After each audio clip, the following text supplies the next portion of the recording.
अगस्त प्रस्ताव। कांग्रेस ने 1940 के रामगढ़ अधिवेशन में इस प्रस्ताव को पारित किया। अगस्त प्रस्ताव के जवाब में लिथगो ने 8 अगस्त 1940 को अगस्त प्रस्ताव प्रस्तुत किया, जिसमें भारत को डोमिनियन स्टेट का दर्जा देने की बात कही गई। व्यक्तिगत सत्याग्रह जो 17 अक्टूबर 1940 को हुआ। व्यक्तिगत सत्याग्रह 17 अक्टूबर को महाराष्ट्र के पवनार आश्रम से शुरू हुआ। गांधी जी ने प्रथम सत्याग्रही के रूप में विनोबा भावे को मनोनीत किए। जवाहरलाल नेहरू दूसरे सत्याग्रही थे। इस आंदोलन को दिल्ली चलो सत्याग्रह भी कहा जाता है। क्रिप्स प्रस्ताव 1942।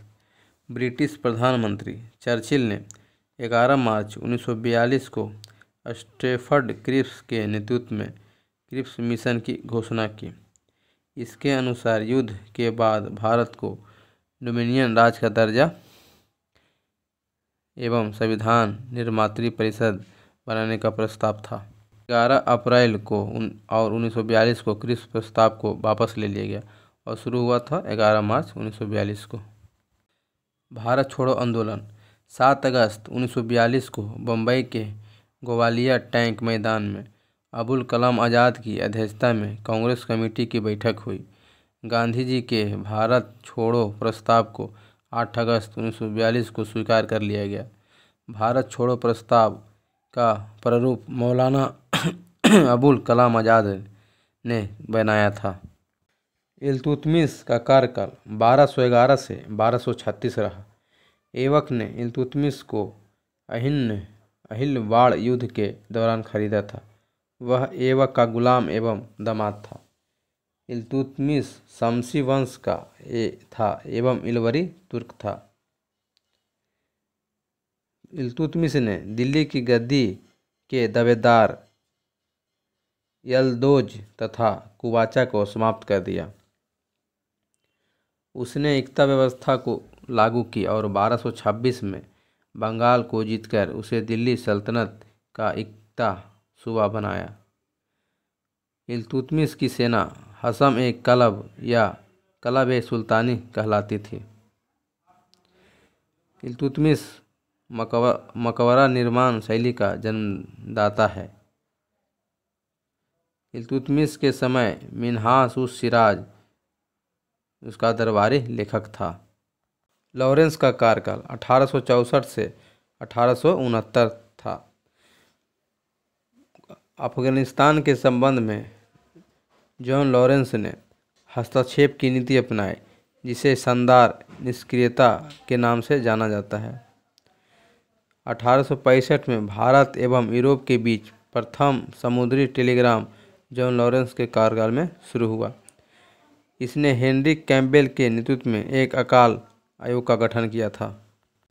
गुरु हरगोविंद का कार्यकाल 1606 से 1644 तक था।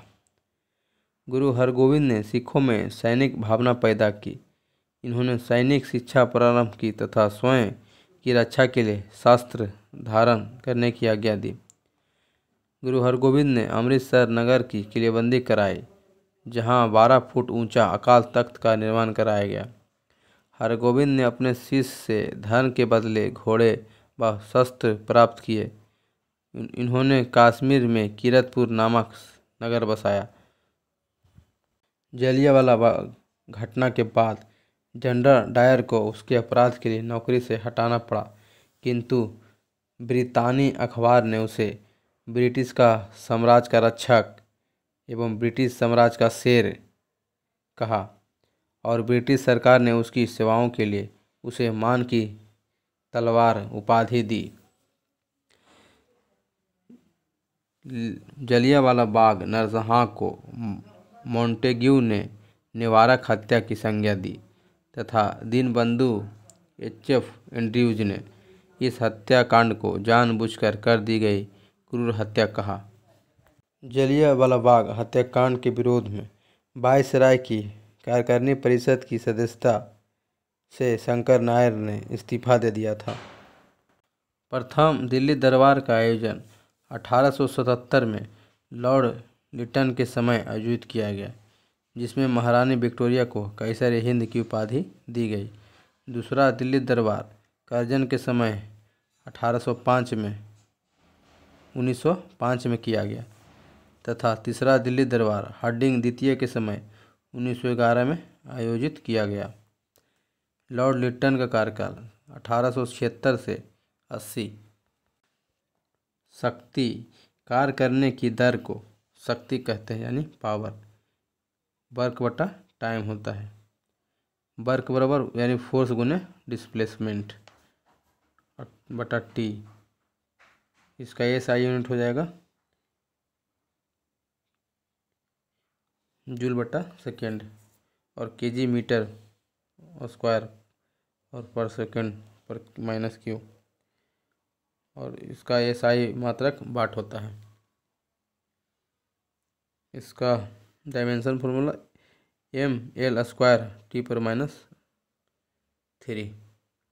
प्रकाश संश्लेषण की दर सबसे अधिक लाल रंग में, उसके बाद ब्लू रंग में, उसके बाद बैगनी, सबसे कम बैगनी रंग में और हरे रंग में प्रकाश संश्लेषण यानी फोटोसिंथेसिस नहीं होता है। प्रकाश संश्लेषण को प्रभावित करने वाले कारक को देखते हैं। पहला, CO2 की मात्रा वातावरण में अधिक होने पर प्रकाश संश्लेषण अधिक होगा, कम होने पर कम होगा। प्रकाश की तीव्रता अधिक होने पर प्रकाश संश्लेषण अधिक होगा, लेकिन बल्ब, लैंप, ट्यूबलाइट या मोमबत्ती की रोशनी में प्रकाश संश्लेषण की दर धीमी हो जाती है। टेम्परेचर, तापमान बढ़ने पर प्रकाश संश्लेषण की दर में वृद्धि होता है।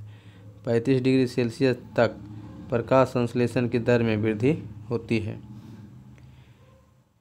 35 डिग्री से ऊपर जाने पर प्रकाश संश्लेषण की दर में कमी आने लगती है और 40 डिग्री सेंटीग्रेड पर पूरी तरह से बंद हो जाती है। प्रकाश संश्लेषण के लिए सबसे अच्छे तापमान 35 डिग्री सेल्सियस माना गया है।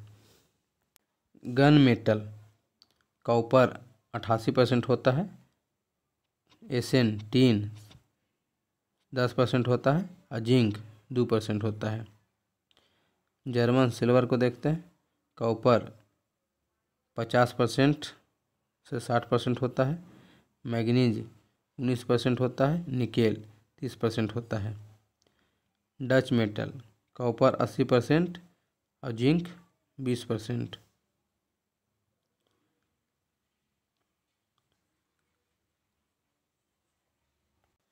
कांच का निर्माण सर्वप्रथम मिस्र में हुआ था। कांच एक सुपर कूलेंट लिक्विड होता है। कांच को कठोर बनाने के लिए KCl का उपयोग किया जाता है। कांच में क्यूलेट मिला देने से इसे गलाने में सुविधा होती है। सिल्वर ब्रोमाइड के कारण फोटोक्रोमिक कांच धूप में स्वतः काली हो जाती है तथा इसकी क्षमता शून्य डायोप्टर होती है। कांच को धीरे धीरे ठंडा करने की प्रक्रिया को अनिलीकरण या तापनुशीलतन कहा जाता है और स्टील को नरम बनाने की प्रक्रिया को तापनुशीलतन कहा जाता है। क्रूक्स कांच से धूप चश्मा के लेंस बनाने में प्रयोग होता है और क्राउन कांच से नॉर्मल चश्मा का लेंस बनाने में प्रयोग होता है। फ्लिंट कांच से कैमरा दूरबीन बनाने में प्रयोग होता है और प्रकाश संवेदी कांच जो फोटोक्रोमिक कांच होता है।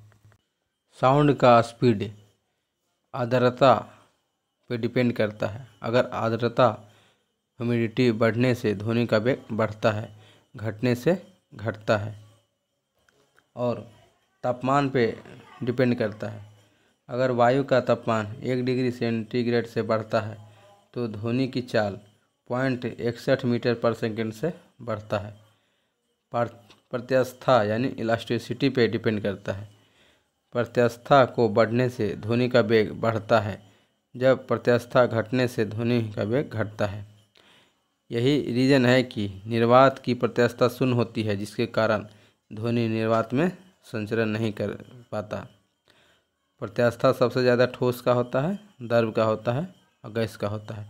इसलिए ध्वनि का वेग सबसे ज़्यादा ठोस में, उसके बाद द्रव में उसके बाद गैस में। नोट में देखेंगे सबसे अधिक प्रत्यास्था क्वार्ट कांच की होती है, उसके बाद इस्पात की होती है, इसलिए ध्वनि का वेग क्वार्ट्ज कांच में सबसे अधिक होता है, फिर उसके बाद इस्पात में होता है। ध्वनि का वेग देख लेते हैं। शुष्क वायु में 332 मीटर पर सेकेंड, भाप में 405 मीटर पर सेकेंड, हाइड्रोजन में 1270 मीटर पर सेकेंड और कार्बन डाइऑक्साइड में 260 मीटर पर सेकेंड। और एल्युमिनियम में 6420 मीटर पर सेकेंड। प्रतिवर्ती धारा यानी एसी को डीसी धारा में परिवर्तन करने के लिए रेक्टिफायर का यूज करते हैं, और डिस्ट धारा यानी डीसी को एसी में बदलने के लिए इन्वर्टर का प्रयोग करते हैं। जब बर्फ़ पिघलती है तो इसका आयतन घटता है। सोना का ओर कैल्वेनाइट तथा सिल्वेनाइट होता है। लाइपेज से वसा का विघटन होता है। ट्रिप्सिन से प्रोटीन का पाचन होता है। एमाइलेज से कार्बोहाइड्रेट का पाचन होता है। इरेप्सिन से पॉलीपेप्टाइड को अमीनो अम्ल में बदला जाता है। किस उत्प्रेरक की उपस्थिति में खाद्य वनस्पति तेल वसा में परिवर्तित किए जाते हैं? तो यह निकेल की उपस्थिति में परिवर्तित किया जाता है। स्पिरिट ऑफ क्रिकेट के लेखक स्टीव बॉ हैं और a century is not enough पुस्तक के लेखक सौरभ गांगुली हैं।